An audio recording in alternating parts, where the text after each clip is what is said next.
Okay, so I'm in and I'm recording.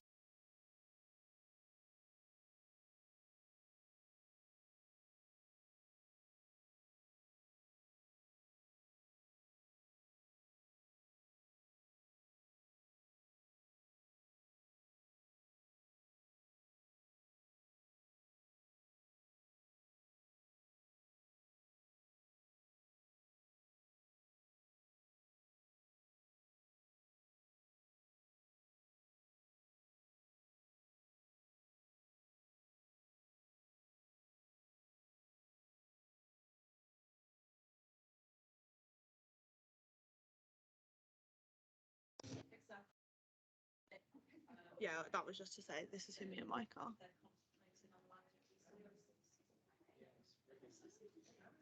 Right, so you've got the red dot to say that you're recording. Okay, so now you want to be showing. So you're going to be showing people only, and that's only showing me at the moment. Fine, then when it starts at 4, I think, so people won't be joining for another 5 minutes. So if he then turns his camera on and does his bit to start with, can he hear us from here? Yeah, he'll be able to hear us now. Oh, okay. So let's see, front row.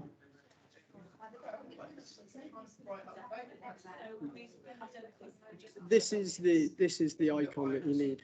So that oh hello. Okay. So gallery. Come on. So that's gallery. And normally we would do content only, and it would just be the presentation. Yeah. Sorry, this is kind of slipping up a little bit.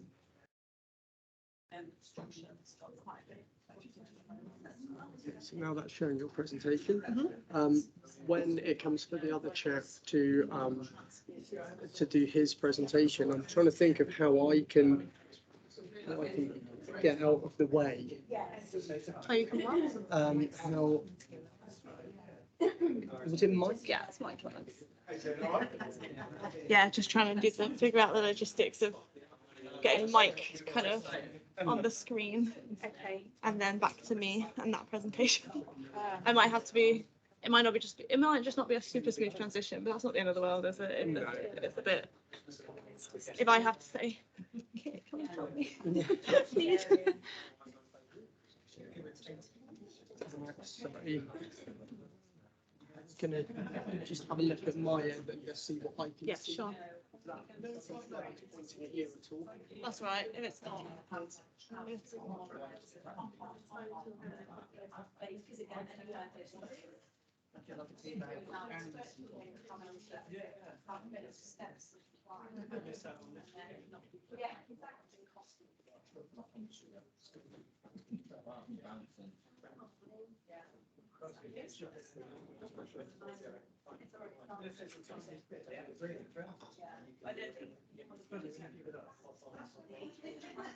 have to admit, I've gone down from 2 to 1. Yeah, no, I intend to, but it did take now.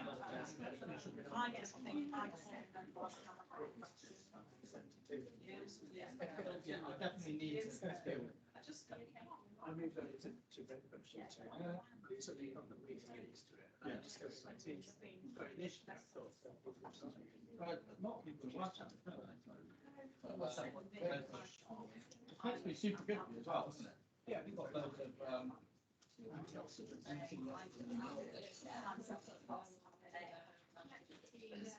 it's nice to this.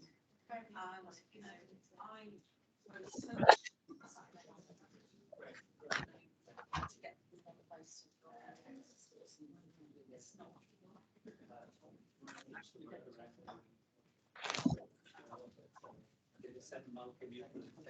People through from the other end.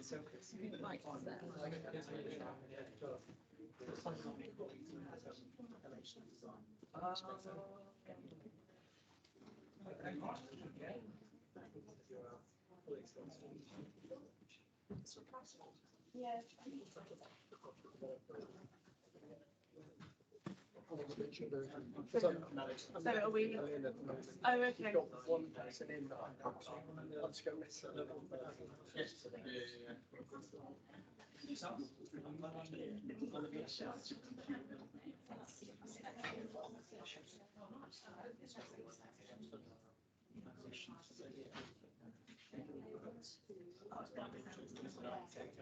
Oh, really? So you could do that as well. You work on anything interesting?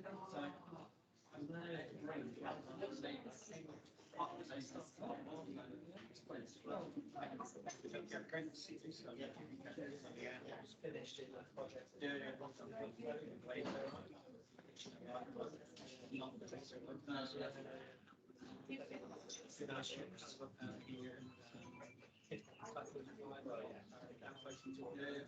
Which is actually those rest.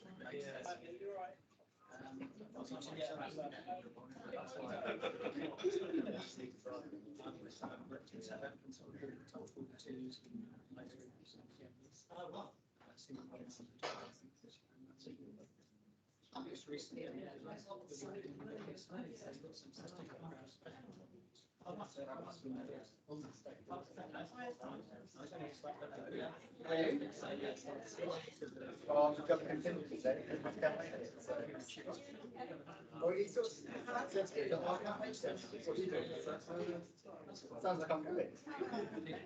So you can put it in me. Yeah, but still. Yeah. Including stuff.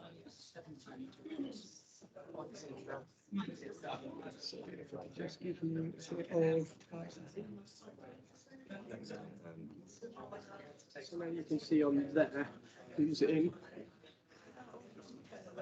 Did you say Mike's in? Yeah, Mike is in. Can he hear? He should be able to hit. I've got someone in there. There you go. You can admit people from here, so I don't need to do it. Go to the lobby. Admit participant. So, there you go. You might want to just sort of check those. Okay. Yeah.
Hey.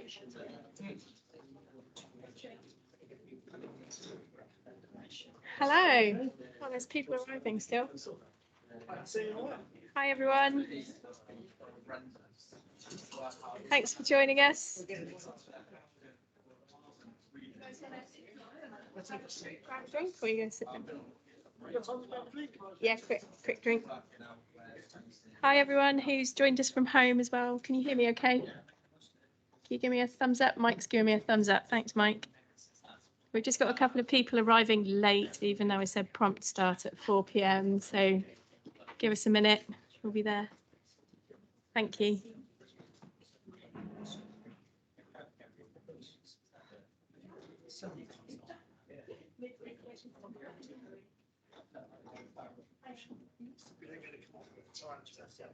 It's all right. 4 p.m. Oh, it's only a few minutes past. It's okay. Yeah. Do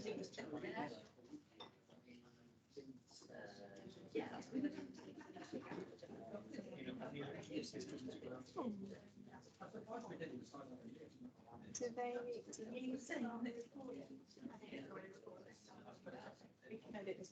Yeah.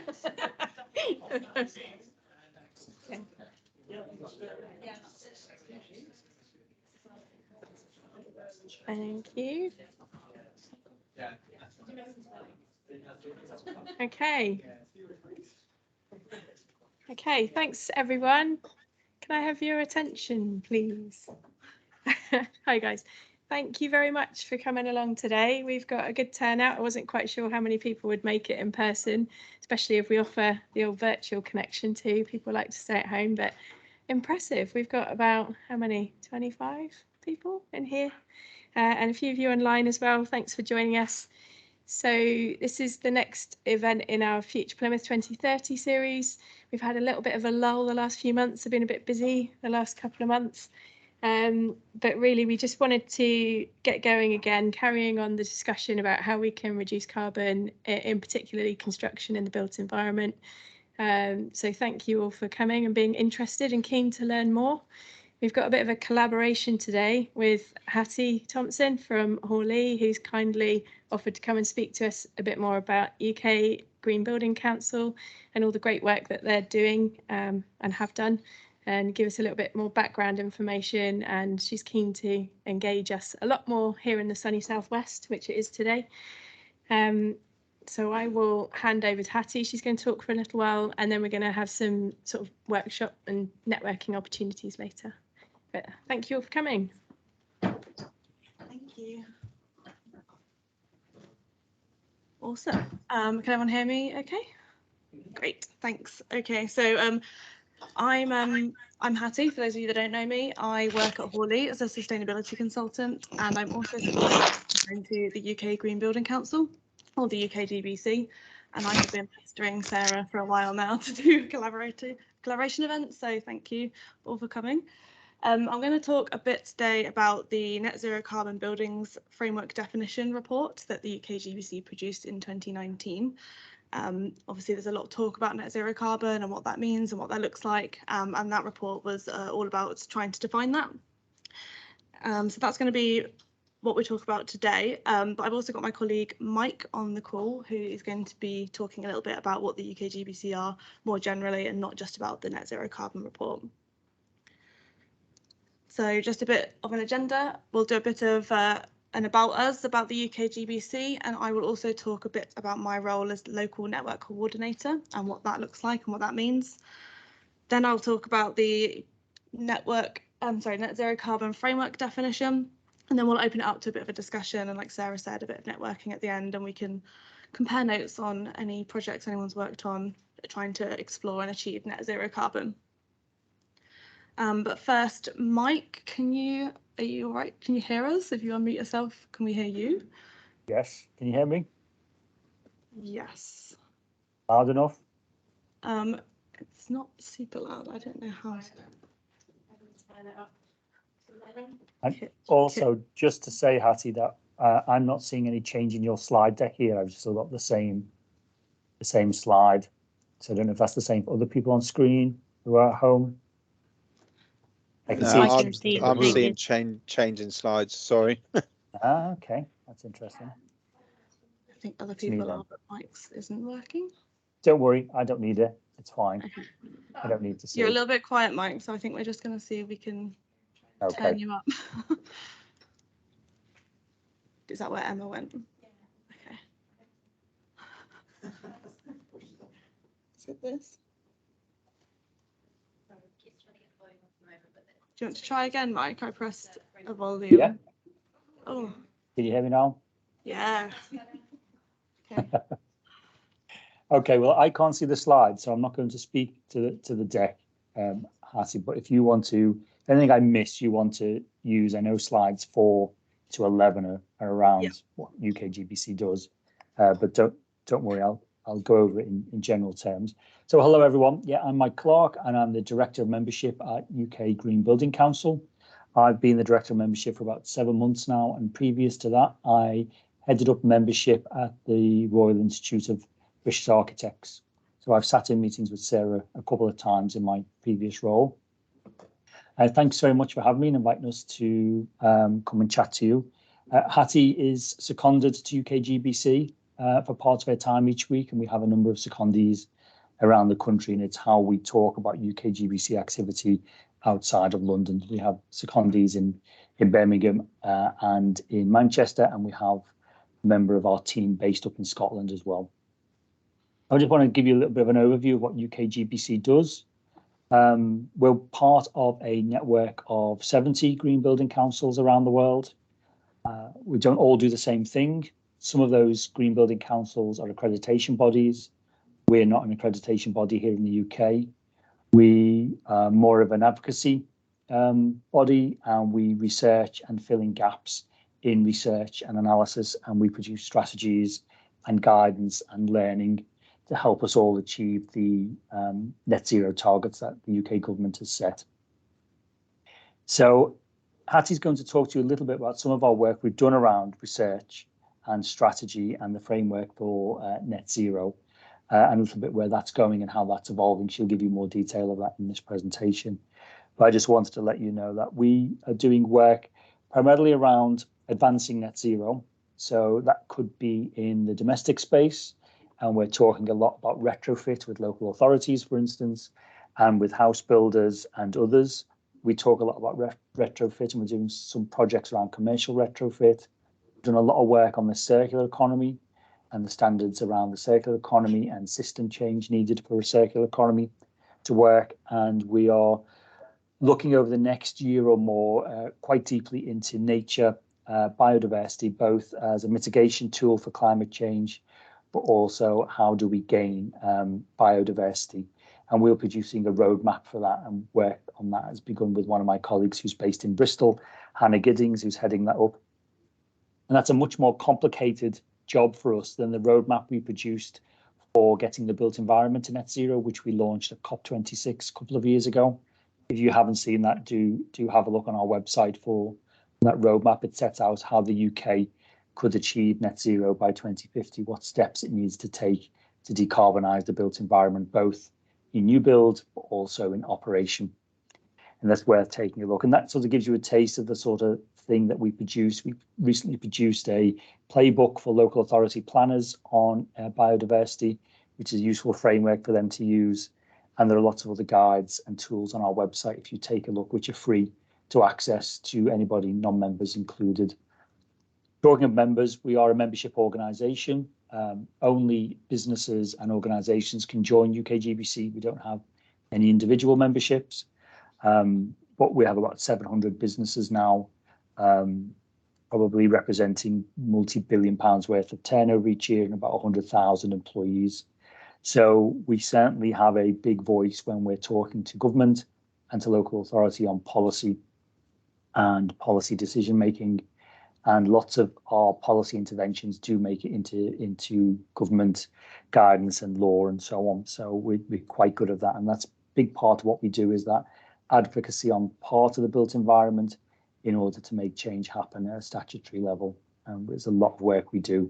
And we form a lot of task groups to do that. And so we bring our members together to help us produce that guidance.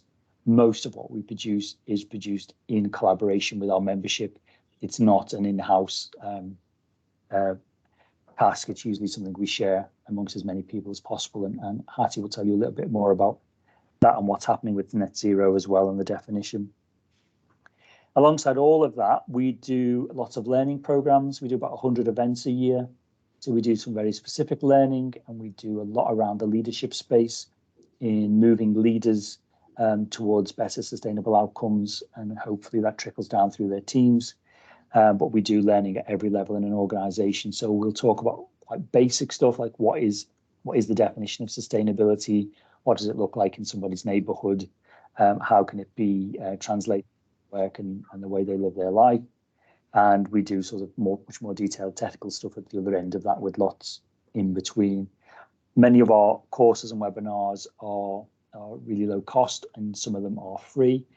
For members, they're free in the main to all members, and that's where the membership benefit really kicks in, and that membership fee covers every single employee inside a business. So once the business is joined, every employee is a member too. And some of what we do, which our members really value, is we convene them together to solve problems with each other. because what's unique about UKGBC is we are a network that spans about 14 different sectors in the built environment. So we're not specific to any one professional body, for instance, and we do bring investors together with contractors, together with developers, together with owner-occupiers and social housing companies and all those, and they look at the challenges they face to achieve net zero and net biodiversity gain, and they help each other to solve some of those problems. And about 74% of our members rate this ability to convene across multiple sectors as one of the main reasons why they're part of UKGBC and one of the things that they value the most. Lots of that stuff happens online, so it doesn't matter where you're based in the UK, although we are doing more face-to-face and in-person stuff now. The majority of what we do still remains online, so we can reach the widest possible audience. And alongside that, we tend to gather a lot of news, sustainability news, so our members do receive a lot of information from us. They get policy briefings, regular updates on net zero and biodiversity and nature gains, and they also get some insights from us as well. And we also host lots of innovative startup companies. We've got about 200 innovative startup companies who pay a significantly lower rate than most to join. And they are the organization, the businesses who are creating product, software, materials, and so on, which can help solve some of the challenges we face in getting to net zero. There's a library of those, and it's available for anyone to look at on the UKGBC website. And our members obviously also upload lots of case studies of projects where they've successfully achieved net zero or otherwise or got close to it. So there's a lot of that we do as well. It's probably also just worth saying that while only organisations can join us, we do have a wide range of rates for that. So, you know, if you're a relatively small business, the rate is considerably lower than it would be for a 2 billion plus business. And we have retailers, hoteliers, as well as architects and engineers on. There isn't really much else to say apart from that. I wanted to get through it quick because I know Hattie's got a lot to say in her slide presentation, a lot more detail. Does that cover enough for you, Hattie? Do you think that's a good reflection of what we do? Yeah, that's perfect. Thanks, Mike. Okay.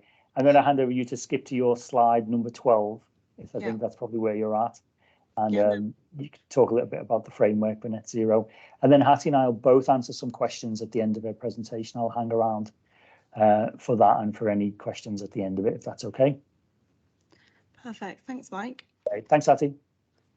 Great. So bit of an overview there of what the UKGBC do. Just wanted to point out some of the resources Mike mentioned are available online. Lots of good work in some of the other areas that he mentioned, although today I'm talking about the net zero framework. There's lots online about climate resilience, nature-based solutions, social value. So definitely worth a look if any of that interests you. So my role is local network coordinator for Bristol and the Southwest. Mike mentioned that there's a couple of other network coordinators around the UK as well. It's part of the UKGBC's ambitions for 2027, where they wanted to develop and maintain strong UKGBC networks in every region. So as part of that, they've obviously got their core employees, but they also have secondees from other organisations around the country to really maintain that links to the industry. Like I said, I'm representing Bristol and the Southwest. Being based in Plymouth and working in Plymouth, I feel very passionately about the fact that the Southwest extends beyond Bristol. So I'm really keen to get UKGBC events and networks really strong in Plymouth. So it would be great to get some feedback and thoughts at the end of this and have a bit of a discussion about what you'd like to see, whether it's more collaborative events like this or standalone events. Yeah, just a bit of feedback on those sorts of things. So that's my role, and that's, like I said, why I've been pestering Sarah for these collaborative events. I think it's really good. So that's a bit about the UKGBC, but I want to talk today about the work that the UKGBC has done in the sphere of net zero carbon.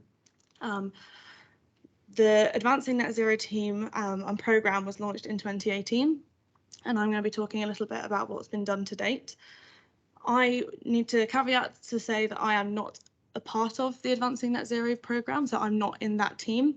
But in my role within Hawley as a sustainability consultant, I do work with the framework, so I have an understanding of it.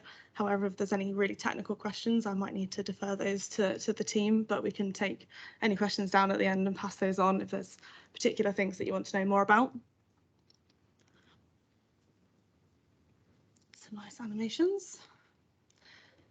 So the actual framework definition for net zero carbon from the UKGBC's Advancing Net Zero programme was launched in April in 2019, which is obviously 4 years ago now. This came from an appetite in the industry to have a clear definition of what net zero actually means and what it actually is. There isn't necessarily, or I didn't feel that there was an agreed definition of what net zero actually what that entails. There's not a standard or a verification scheme in the way that there is, for example, with BREEAM or some other legislation. It almost felt that anyone could take the term net zero and use it how they wanted to use it. So the idea of this document is to provide some clarification on what we actually, or some uniform sort of clarification on what net zero actually is and how we apply that to buildings. Since then, there's been lots of documents and reports and further guidance that has been released. Obviously, the sphere of sustainability is moving so quickly. We're understanding more all the time.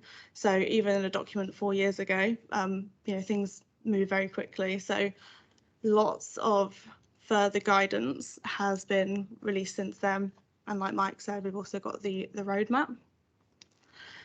So all of these should be read in sort of, with each other so that you can actually get that holistic understanding of the framework. Before I go on, I just want to know, has anyone here used the framework, the UKGBC framework for net zero? A couple of nods. No, a little bit, okay.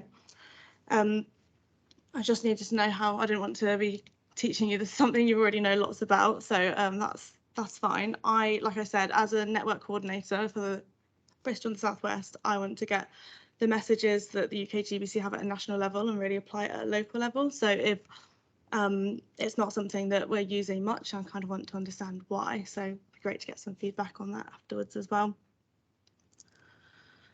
Before I go into too much detail on the steps of the framework, I just wanted to really quickly just go over what we mean by some terminology when we talk about carbon. I think historically, net zero has been used to talk about operational carbon, but actually when we're talking about whole life carbon, we need to consider the embodied carbon impacts of buildings as well. So when we talk about upfront embodied carbon, we're talking about the product stage and the construction stage of carbon. So that's modules A1 to A5.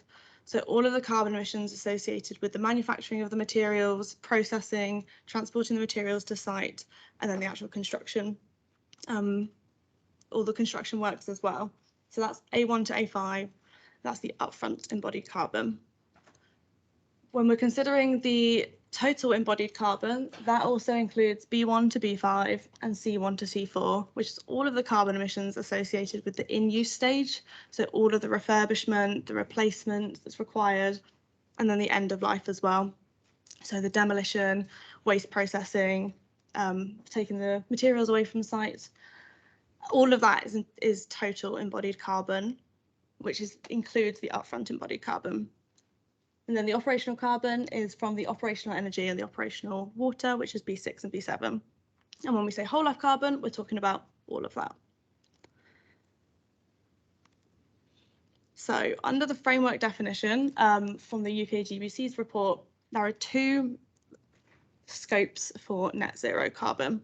You can have net zero carbon in construction, which is all of the carbon impacts up to the point of practical completion, which is that upfront embodied carbon, so modules A1 to A5. Or you can have net zero carbon in operation, which is the in-use energy assessment, which is module B6 from the previous slide.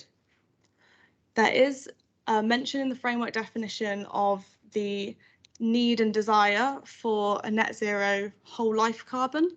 However, the carbon emissions associated with the refurbishment and replacement and a lot of that in-use stages is not very well understood just yet. So whilst that is definitely needed and is research going on to get to that point.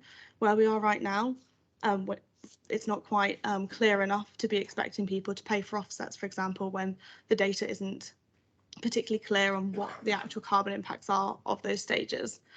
So the framework definition talks about net zero in construction, because up to the point of practical completion, we should have a good idea of the materials we've been using, where the manufacturers are, where the products have come from, and what the carbon impacts are of the construction.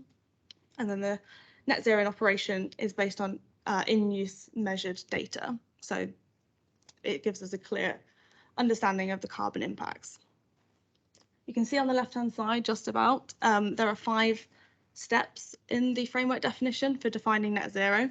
So I'm going to run through those now. So the first step is to establish that net zero carbon scope. Like I mentioned, I think sometimes net zero has been used interchangeably to mean net zero in operation. But actually, the first thing that we need to do when clients or developers or whoever it is wants to explore net zero is to define what that scope is. Do they mean net zero in operation, or are they also interested in those construction impacts as well? Like I mentioned, the other whole life carbon emissions isn't an established definition for net zero for that just yet, but it's still good to explore what that looks like. So these are the definitions of net zero carbon in construction and operation.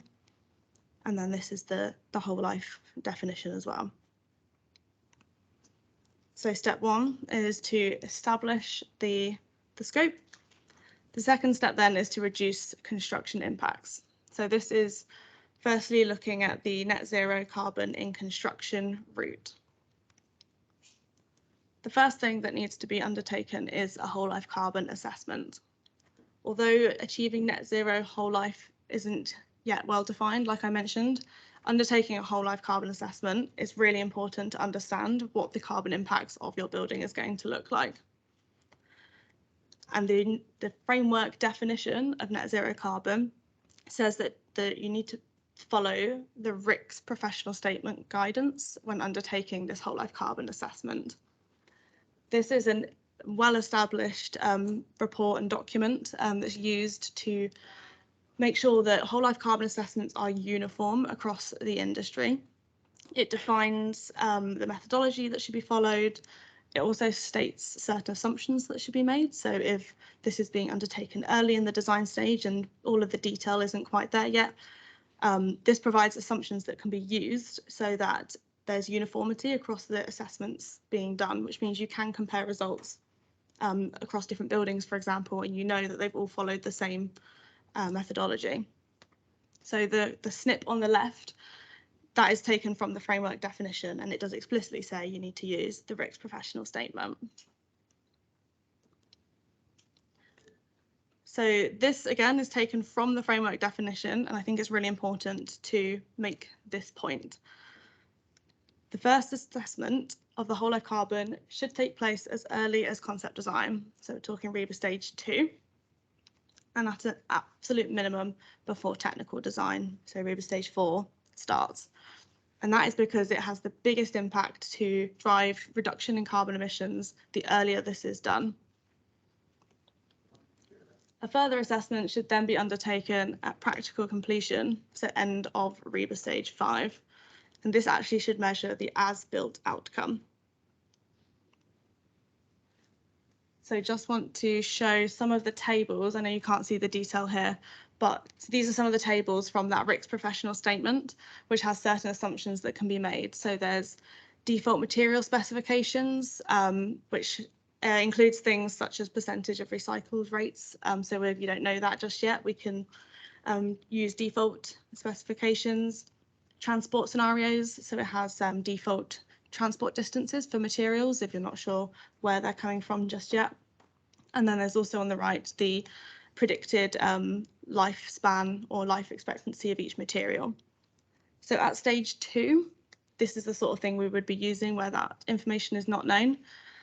But the reason that the whole life carbon assessment also needs to be done at the end of stage 5 is that by practical completion, we shouldn't be using assumptions. We should be using the actual data from the construction and from the building.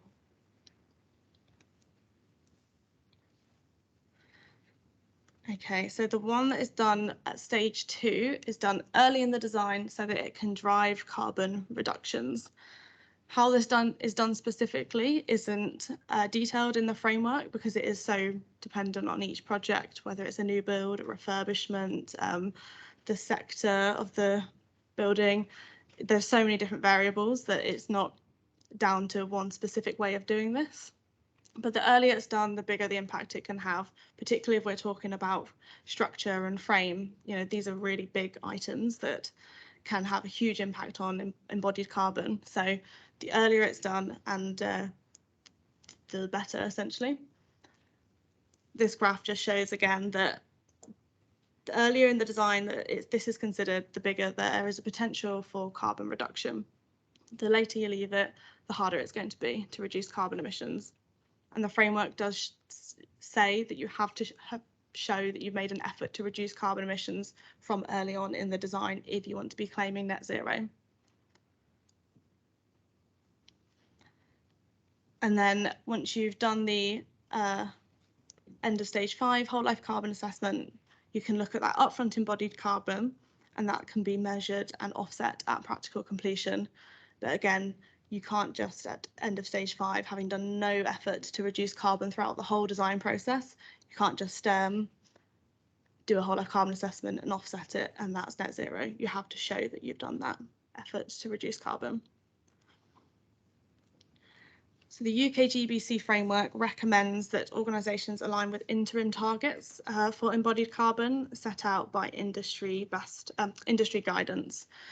So it's suggested that you follow the LETI Climate Emergency Design Guide and the REBA 2030 Challenge. LETI, in case you haven't heard of them, are the Low Energy Transformation Initiative. They started out as the London Energy Transformation Initiative, but quickly realised that the work they were doing was so good that everyone was using it. So they're now the Low Energy Transformation Initiative. They have targets for upfront embodied carbon, which is the modules A1 to A5, like we mentioned. So this is what the UKGBC are referring to when they say net zero in construction.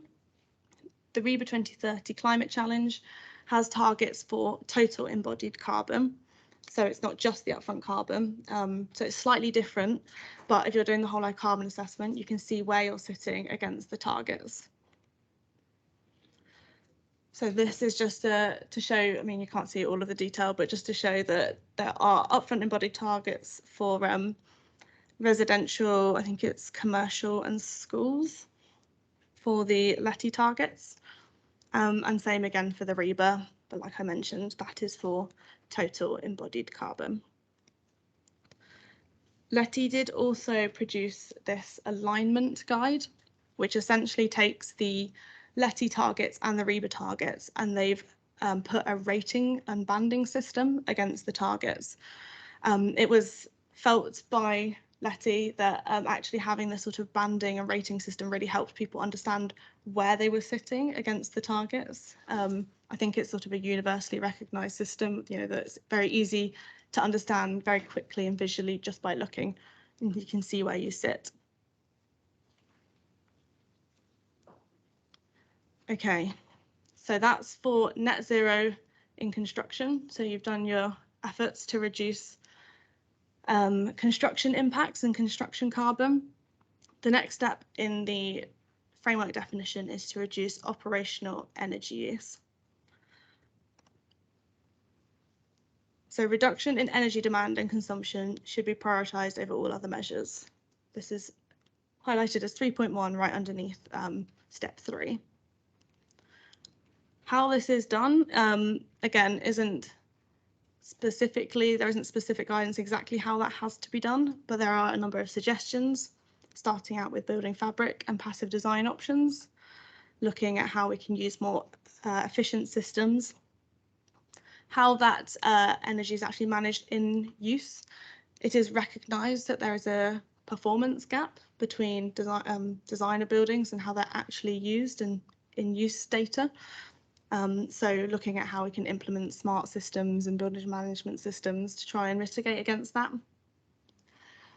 Also, they've mentioned here further considerations, which I think is a good point to or a good place to say that all of this is a holistic approach to sustainability. So what they're saying here is that building occupants' health and well-being should be considered. So although we are looking at how we can reduce carbon and reduce energy use, we need to be considering indoor air quality, overheating, daylighting. You know, all of these factors have to be considered.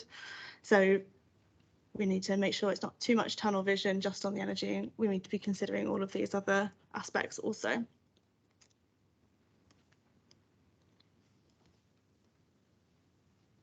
So this is in-use data that we're using to measure and has to be publicly disclosed on an annual basis. So this is, you can't just say you're net zero and not show any data for that. This is to encourage, again, that transparency with net zero, so people can't just use the term without actually demonstrating that they have measured that energy consumption.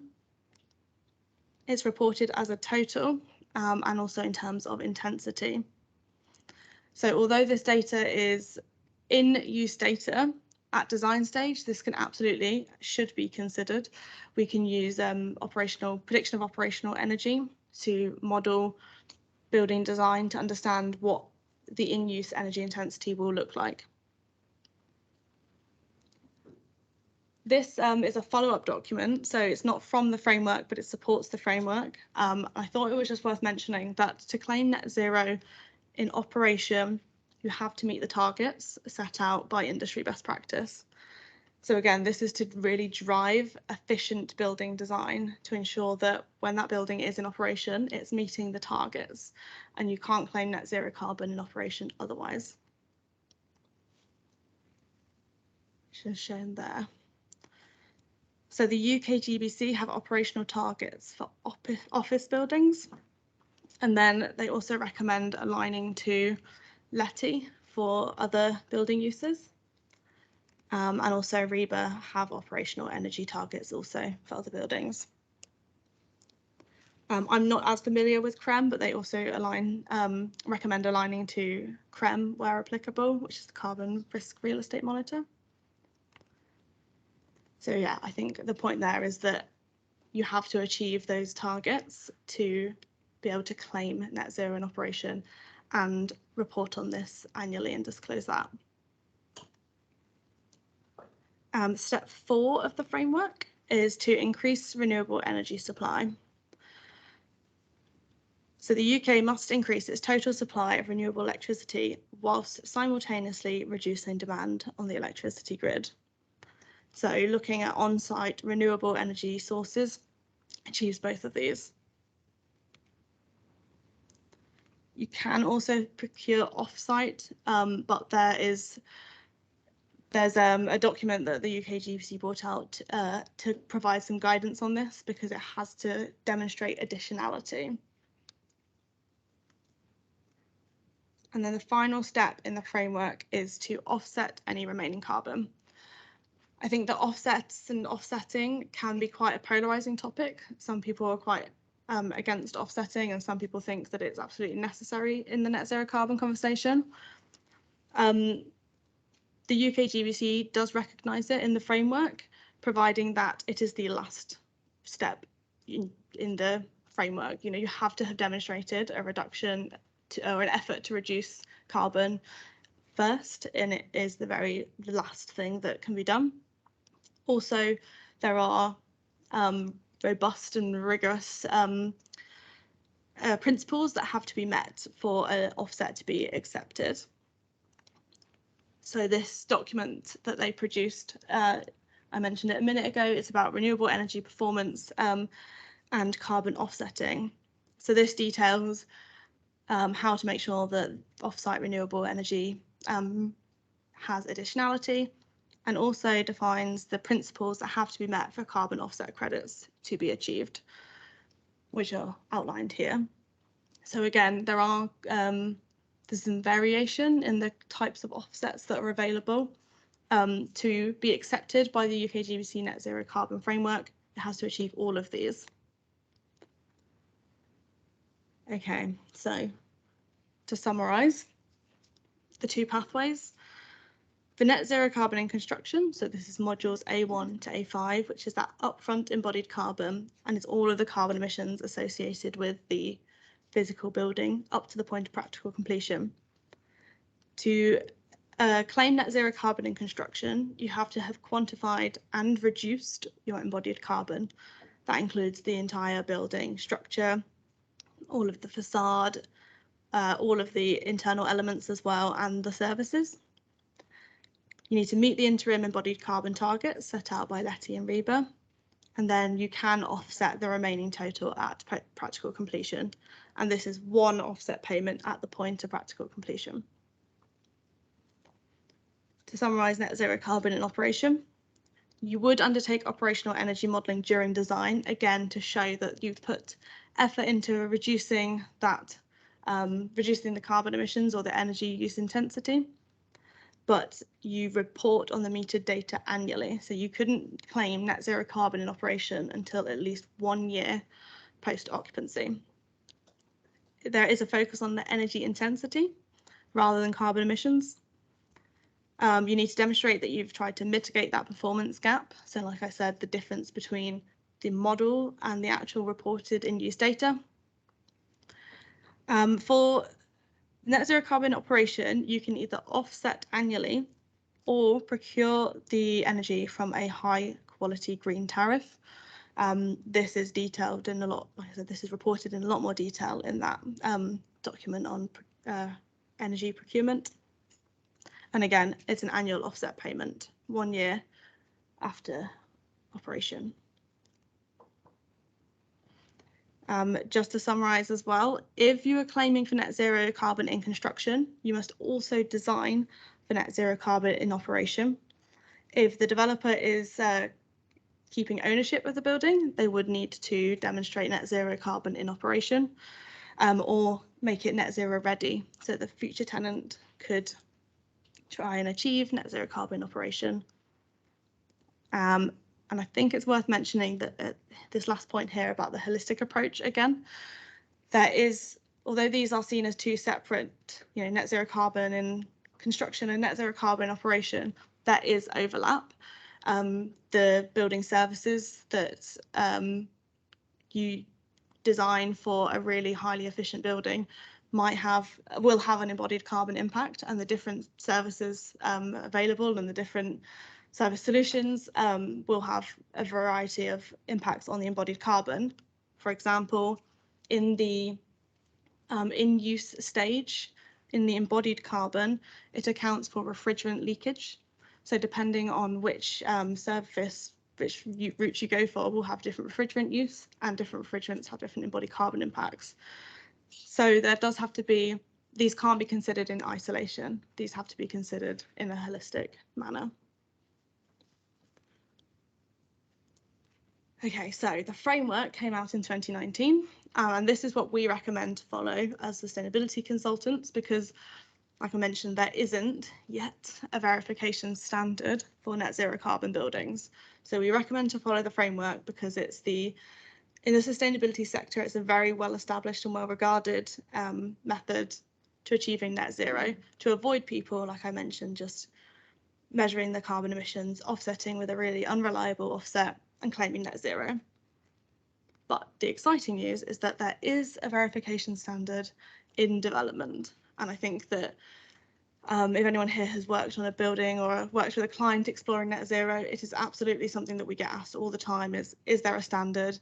People want badges and certifications to demonstrate that they have genuinely achieved net zero carbon. So the UKGBC, along with lots of other organisations mentioned up here, are working on the net zero carbon building standard. Finally, there should be some draft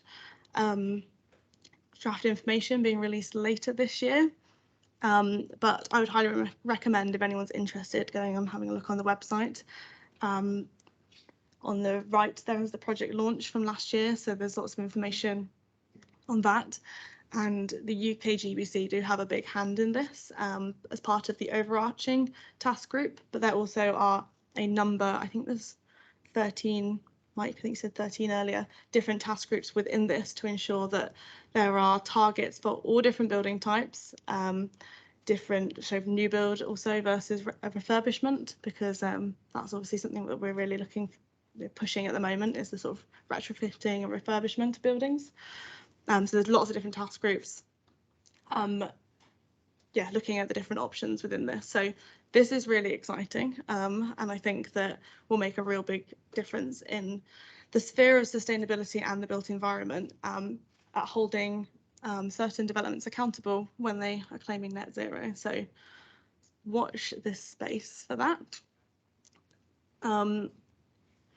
Just wanted to make a point that you can see the various organisations that are involved in this piece of work, and I think that really that does show that within sustainability in general, but particularly with net zero, collaboration is key.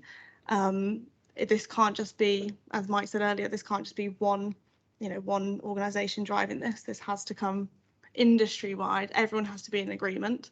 And this message also applies at a project level as well. It can't just come from the sustainability consultant on board or the architect who's working on this. It has to be the whole design team, the whole project team driving this desire for net zero, or it just won't work. Okay, so I think that's all. That's all I wanted to say. Like, I haven't been talking for ages, but what I wanted to cover on the framework. So just before we open it up to some questions, I want to do a bit of a plug for the UKGBC sort of Southwest events. So we do have a spring social in Bristol, which is at the end of April.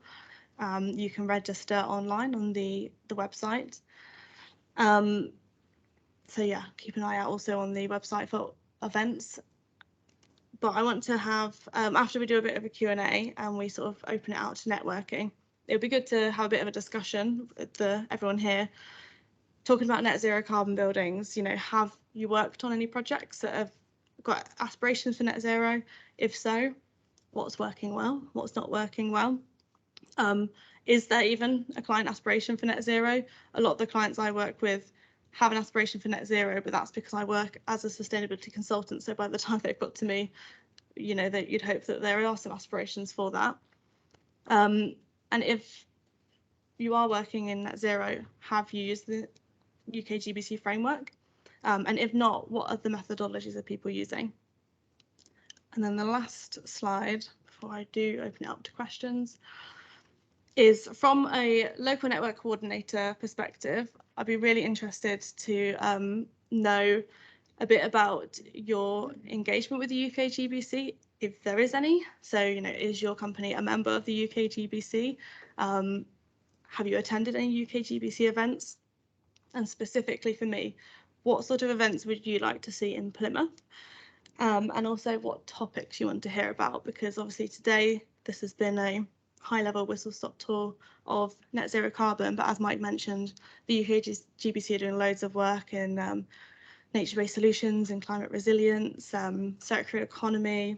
So there's lots of exciting topics. So if there's anything you would like to hear about, please let me know, and we can look to set up some more events in the future. But thanks so much for listening. And do you have any questions for me or Mike?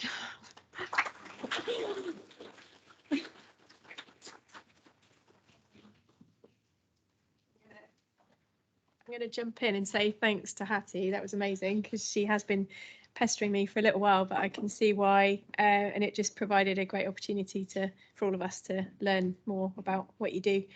And a lot of the questions that you were just talking about is stuff that I've obviously been trying to push forward over the last few years.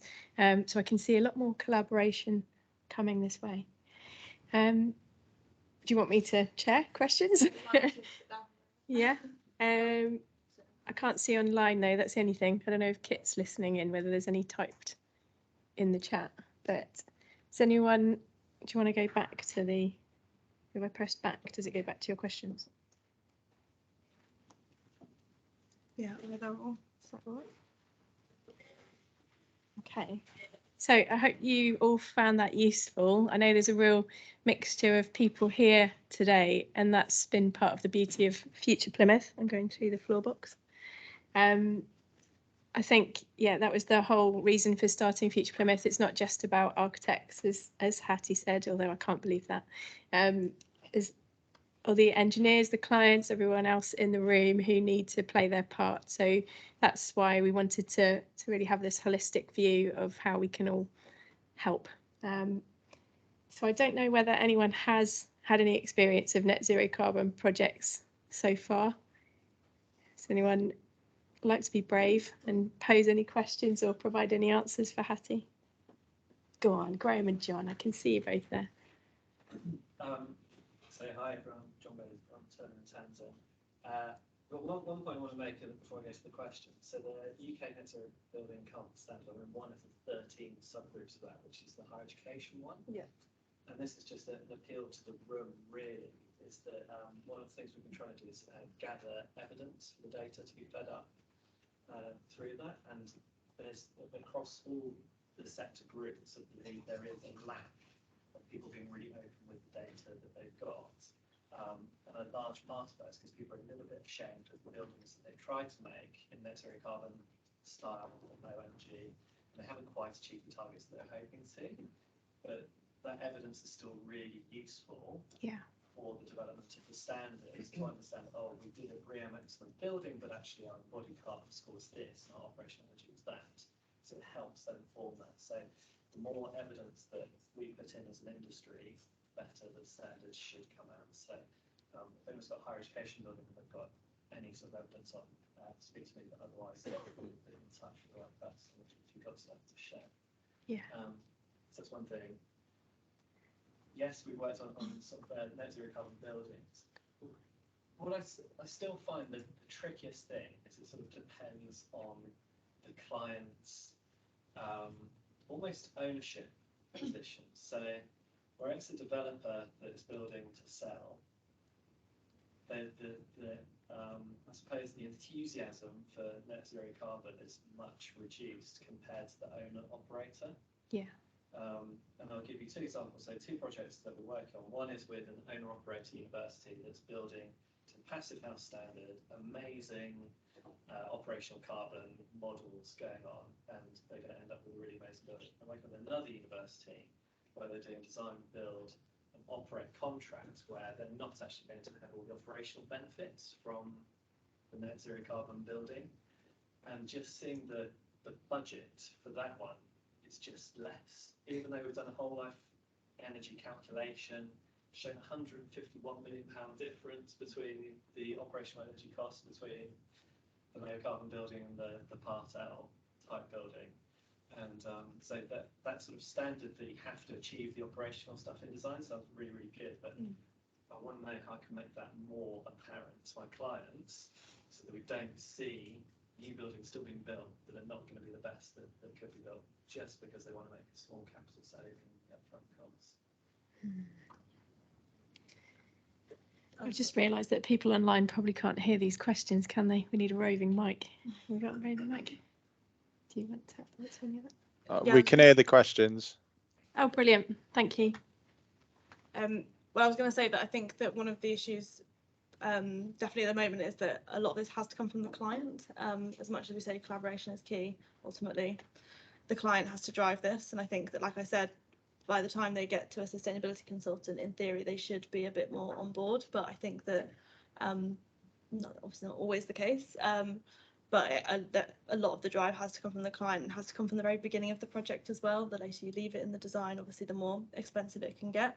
I think that that's something the framework definitely tries to ensure, which is why the verification standards should also lament that, is that until a developer has to ensure net zero in operation, even if they're selling it on, the desire just isn't going to be there. So I definitely think that, yeah, having that link where if you're going for net zero construction, you then have to at least design for net zero in operation, hopefully should drive a bit of change there. But because at the moment the framework is it's optional, you don't have you don't have to do this.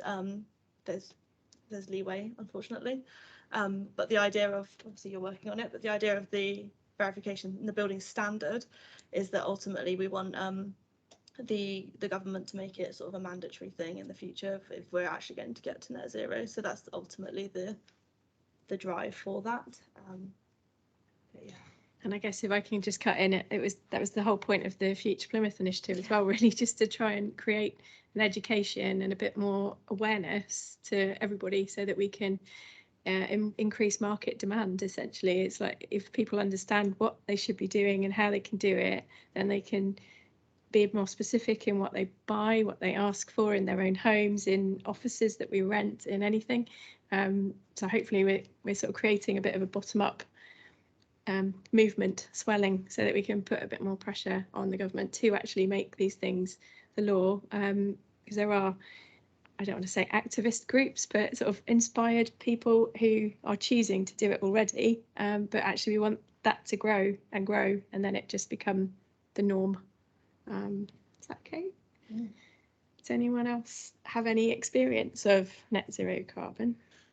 Hi there. Yeah, I could probably just add a little and be interested to get other people's thoughts on, I suppose, the different type of clients that are building to net zero or claiming to build to net zero. I think I've worked with developers and house builders, and the cynic in me probably says that they are actually purely sort of doing it from a marketing point of view, and sort of jumping on the bandwagon that's being sort of created at the moment. As I say, that may be a cynical view, but I hold conversations with people within that company, and I don't think they know what they're measuring. I think they're going for thermally efficient products and materials for sure, but it's interesting to see in Hattie's presentation that actually there does need to be a bit of evidence behind what they're actually professing to do, because I'm not sure developers that I've worked with would be able to truly evidence that they're operating at net zero carbon. Yeah. Any thoughts on that? Yeah, just from my perspective, I think that that's a really key part of the framework. And again, the building standard is to actually demonstrate that there's been efforts to reduce carbon. Again, you haven't just turned up at the point of practical completion, measure it and offset it. So actually having to produce some sort of evidence that effort has gone into it is very, very important. I think it's all about metrics, isn't it? We design buildings to different metrics, whether we're talking about air tightness, insulation values, thicknesses of materials that we use anyway, and we're trying to elevate those standards so that they perform better. So as Hattie was saying, having that set at an early part in a design of a project and then improving it, and we need numbers, don't we? We like to quantify things so that we can compare things and show that it's getting better.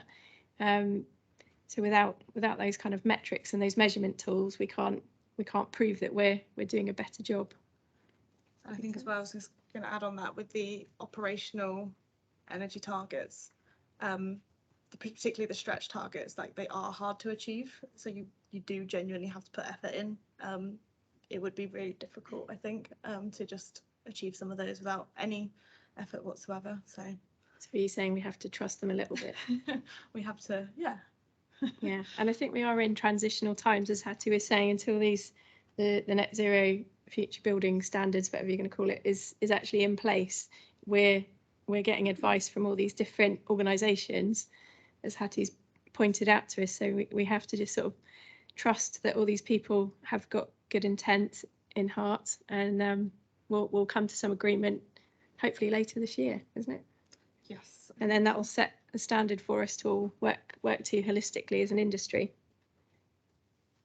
Can I just say, if it's okay, Sarah, can you hear me okay? Yeah, thanks, Mike. Just to say that the standard, as Hattie pointed out, has an overarching steering group, and it has these 13 subsector task groups looking at all the different typologies, all the different uses. But across all of those, there's around about 1,000 professionals who are working on that standard. So it's not just those partner organisations who are pulling that together.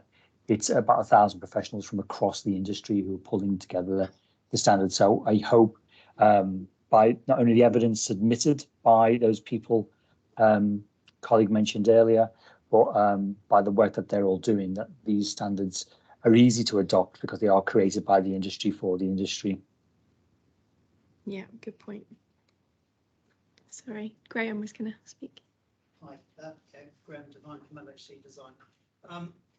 I just wanted to ask about that kind of question we touched on earlier about that sort of gamification that's introduced this idea of kind of achieving the standard or the badge.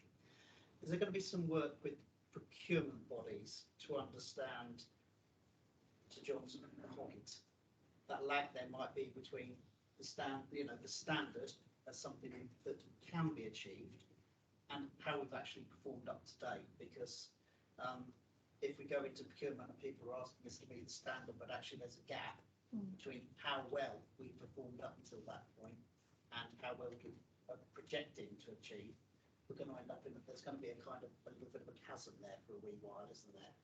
Because it is obvious that as soon as the standard's in place, people will want to put in public procurement documents to ensure that that standard's met. Great, but how many people have actually met the standard up to that point? Question mark. Great question. I don't know is the short answer. I know that I know Letty brought out a procurement guide recently, which will probably contribute to that. But I'm not entirely sure how that will. Did you hear that question, Mike? Is he there? Mike. I think I did. Was it about what work might happen with procurement Yeah. agencies and so on? Yeah. I don't think there isn't a plan as yet as to what's going to happen. I haven't seen the plan. Obviously, creating the standard is independent from us and all the partners within it. Sure, once we get to the point where we've got a usable draft, and when we get to the point where we're into implementation, there'll be a whole communications and learning plan around that. So all of the partners who've taken part can take all of that information out to everybody who needs to see it, including procurement agencies and others. Does that answer the question? It's good to know your opinion, Mike. Yeah, Mike, I think there's still a risk inherent in that, because the number of tenders we see from clients claiming that they want to see net zero or zero carbon, or then throwing words into procurement strategies, and then when we get to it, it's like, oh, it's difficult to make it contractual, isn't it? Yeah. Is it the sort of like the X29 clause? Forgive me, because I'll be wrong. But in the new NEC contract, but I don't know if even that's like fully contractual the way that you bring it in.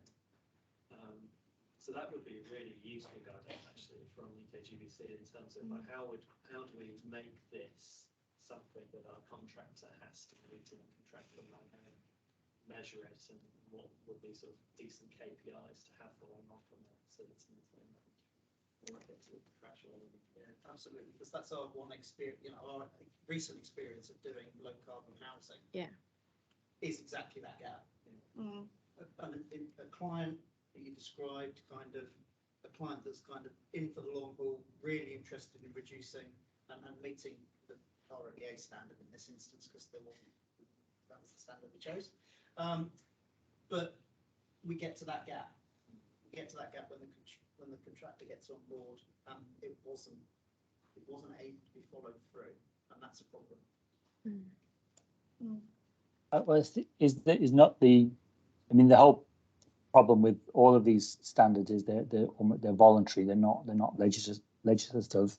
So I think the wide adoption of the standard and the verification tool across all the professional bodies will be key to that, and obviously then the ability to call out clients or contractors or developers or even investors on their claims is probably going to be easier, because it's a standard that's recognised by such a multiplicity of other agencies and institutes. So, but of course, yeah, we could do some work on how do we help you embed that in some contracts? How do we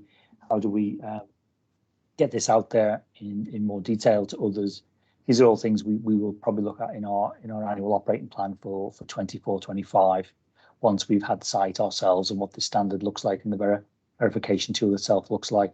And of course, we'll be pushing hard for government, local authorities and planners, etc., to adopt it as part of their local plans.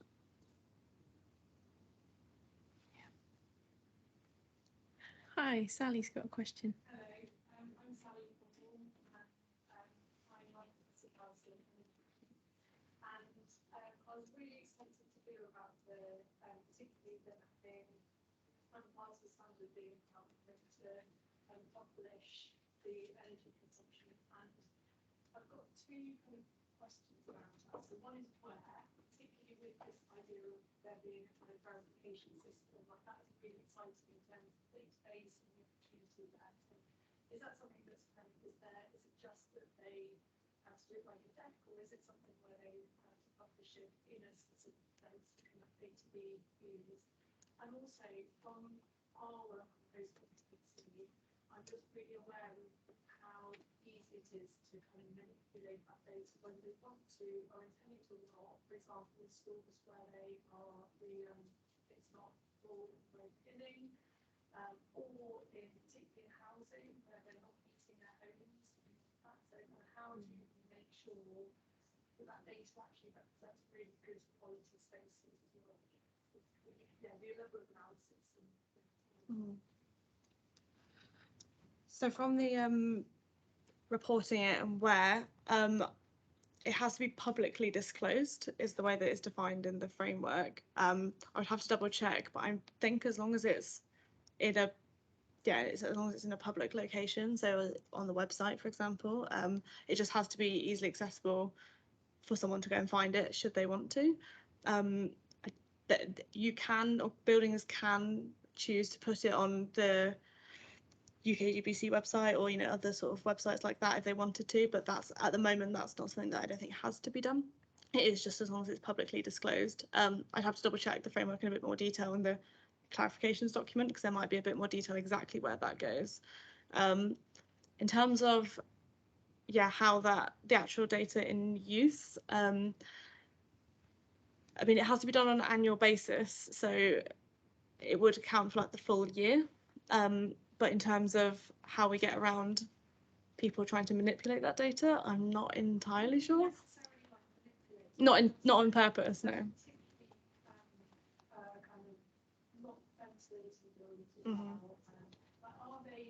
it really good quality space? Which is ultimately what we're trying to do with that energy. Because it's just that kind of quality assessment of it, and also the weather of that particular year, it's not gone to grow. So it's quite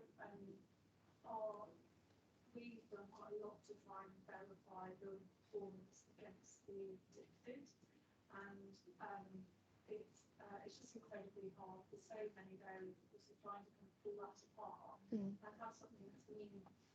I think that I worry without that kind of basic assumptions about, or not assumptions, the assessment to make sure that the space is comfortable and healthy. You don't actually get the fact that it's low energy doesn't mean Yeah, definitely. I think that this is the performance gap as well in the difference between the design and the predictions and the actual in-use data. That's a real issue. And I think that that's kind of what you were saying previously as well, in terms of you could have a BREEAM outstanding building, but actually it comes to perform and it doesn't necessarily live up to the design. I know that with things like BREEAM, there are credits in place where you have to have robust handovers and training to ensure that the building and facilities managers do actually understand as well what they're reporting, because I think sometimes there's a misunderstanding as well in terms of what data needs to be reported on. But yeah, in terms of the actual in-use data, I think that there's a piece of work there maybe to ensuring the right data is reported.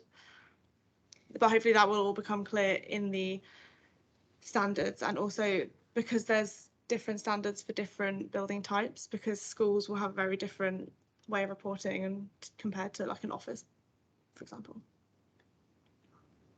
So hopefully that will become clear in time. I don't have the answers right now. Maybe there's a way we can use Hattie if we've got this Southwest representative now as an in to UKGBC to develop like those questions further. And also I can go and speak as well to I've got a colleague who's working on, I mentioned to you about who's working on the net zero standards. He's sort of in the overarching steering group, and it'll be really good maybe to get him down at some point, because he is the man with all of the answers to all of these questions, and he knows it all inside out. So if there's an appetite for that, it'd be great maybe to have him come down to Plymouth at an event like this, and you can pick his brains, because he's got all of them. In terms of that data analysis and stuff, I mean, one of the things I think is really crucial is, as you kind of said, the need for change is coming rapid, and the opportunities from learning from previous projects and what assumptions to make there are really key. And just think about some of the projects that we're doing where, like, the just bizarre stuff comes out, like the sprinkler tank immersion heater and stuff like this, which actually it's only for monitoring building that we've ever picked that up as a thing. And all of those bits which actually can do something about the design, but only if you know that it's a thing. So I think that is in terms of that data, that should, as well as kind of making sure that they're held to account, that learning was to be a core part of it, and kind of just ploughing that back into while that's what would be great as an opportunity to take on. That's great to hear from you as well, Sally. I mean, you've been doing this for a while, but your experience is, you bring a different level of experience to those kind of comments and questions, is what I meant. Thank you. And does that probably lead us on to, well, that's kind of the end of that list. What topics would we want to hear about? Has anyone else got any questions specifically for Mike or, oh, hi John. I've got a quick question. So there's a bit about the feedback on what we've come across in the past, and I think the big thing which we always come across as M&E engineers is the budget. And it might be that I'm tainted in the context of public sector work, but very rare. There's always the aspiration of net zero carbon. Very rarely the budget for net zero carbon. So when the cost plans sort of get more and more resolute down the design stage, the aspirations start dropping off. Is my feedback. So it's a bit about how, as an industry, we can correct the budgets moving forward and making sure that's in there, properly accounted for, which I think probably comes from not just, I was going to echo the point about the data that you guys have raised, but also about the financial data that it costs to make these buildings. Then that's the key bit. There were bits around accessibility of information, like toolkits and things. So it sounds like you guys are doing the right thing there, but also about procurement. So you'll know yourself as a sustainability engineer, quite often when you're brought on board, the massing of the building's already been generated, the general arrangement plan's already been generated, and quite likely it's already been shown to the client. So how do we then influence that and pull it back? Because it could be, for example, that you want to put things in a different place in the building because it affects the structure, or just the heat gains and bits and pieces. And second, a bit about the data on the. I think that's really important, and the correct resolution of that data. So not just lighting, power, and heating, but maybe breaking that down to more resolution to particularly target the operational carbon. And I think that's especially important for the retrofit market. So I think it's making sure that's in there, because it quite often results in an oversized plant, and that's the barriers that we come up against. Is as M&E engineers as well, what do you base your assumptions on? Because that data is, some of the data that we end up using is from like 2011. So it's massively out of date now. Which if you break from the industry standard, the industry norm, where do you go with that?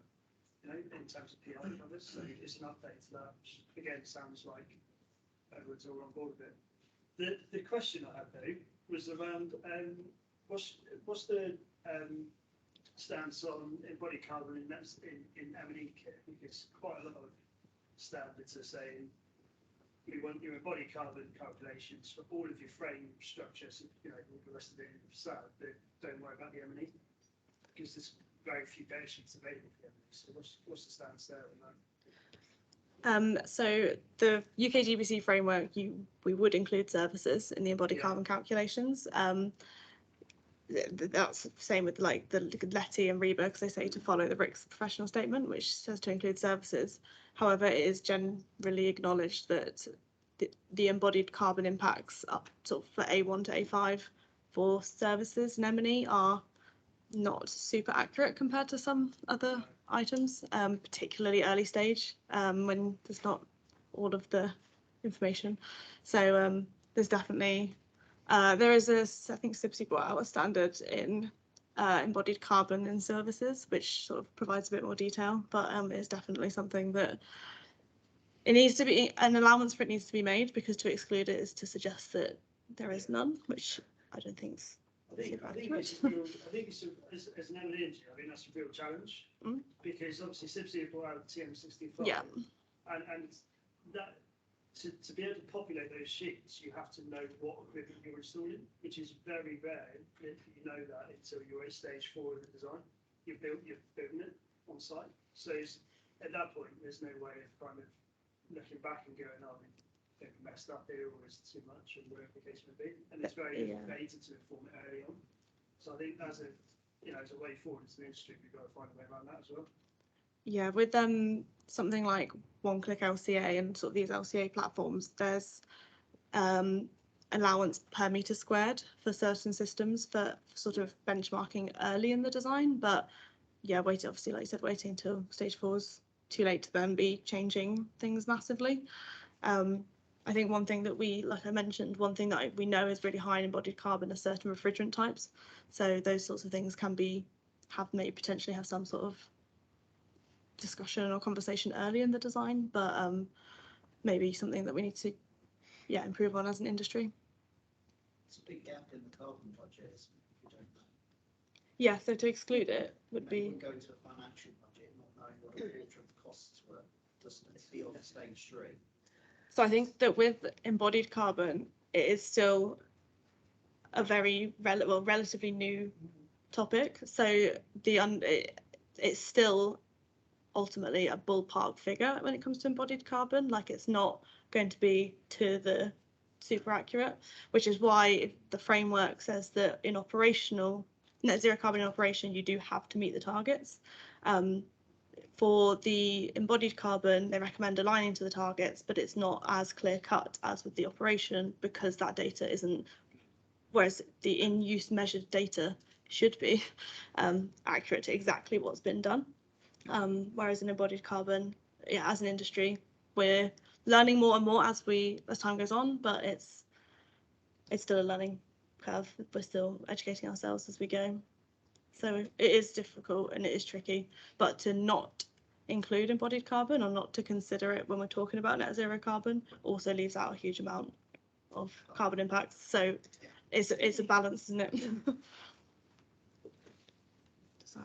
Can I just say that this conversation really shows just how important it is to pull task groups together from industry professionals, not for people outside of, not for people outside of the everyday activity, the people who genuinely have to put some of this stuff into practice. That's why it's really important that task groups are made up of individuals like the people in the room, and that you're having these conversations right now, this sort of the collaboration, the conversation, the discussion around this. There are so many challenges to solve, so many unanswered questions. It's only with rooms full of people like yourselves that we're going to get answers to these questions. And it's how we set up all of our projects, and it's how the net zero carbon building standard is set up as well. So I hope that the things I'm hearing from you in the room today are the sort of things that are being brought up around task group tables as the project moves forward. But I'd always recommend, if there's a particular concern or an issue, to get it down in an email and fire it off to the net zero carbon building standard group, just so they can log that, they know it, they're aware of it. It may not have come up in any of their meetings, and it's probably worth doing that now before the standard is drafted. So anything like that, any major issues around procurement or any of those other things, you can get them down in an email and fire them off, then that would be a great thing to do. Yep. I think, that's what I've taken away from this, Mike, the fact that we've got this opportunity to listen and learn to people. We've got a diverse group here, and Future Plymouth has got over 600 people on the mailing list from all different backgrounds. So we'd like to use that sort of collaborative perspective to help feedback and feed into the development of this standard. So I think that's probably enough for now. Is that okay? Enough talk about carbon. But we are here for a bit longer. We've got some drinks outside, kindly provided by Foot Anstey. Thank you very much. And it just remains for me to say thank you to Hattie and Mike for joining us today to help enlighten us. And I'm pretty sure that we will carry on and this collaboration and hold some more events together from what we've just come up with. Thank you very much, everybody. Thank you. Thanks, Sarah. Thanks, Hattie.